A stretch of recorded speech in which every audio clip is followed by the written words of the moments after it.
দুনিয়ার অদ্ভুত সব প্রাণীদের মধ্যে অন্যতম প্রাণী কারা জানেন?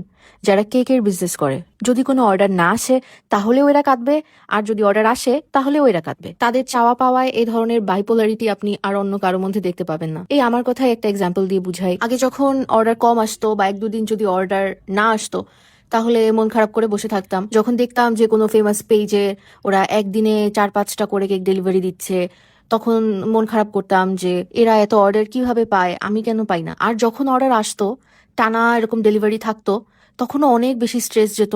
তখন বলতাম যে ভাই অর্ডার দিচ্ছে কেন, অর্ডারটা না দিলে যেন বাঁচি। আমার এখনো মনে আছে এরকম সিচুয়েশনও গিয়েছে আমার, যে কিছুদিন আগে অর্ডার না আসায় কান্না করা আমি, সেখানে অর্ডার আসবে এই ভয়ে আমি আমার রিসেন্টলি করা কেকগুলোর ছবি ভিডিও পোস্ট করছিলাম না। পরে নিজের উপরই নিজের এত মেজাজ খারাপ হতো যে ভাই তুই কোনো কিছু নিয়েই স্যাটিসফাইড না, তুই যেই সিচুয়েশনই পড়িস তুই সেই সিচুয়েশন নিয়ে আনস্যাটিসফাইড। তাই আমি জানি আমরা যারা কেক বানাই তারা কম বেশি সবাই এই ধরনের অদ্ভুত কিছু বিষয় এক্সপিরিয়েন্স করে থাকি। এই সিচুয়েশনকে আমি একা করি নাকি আপনারাও ফেস করেন জানাবেন অবশ্যই।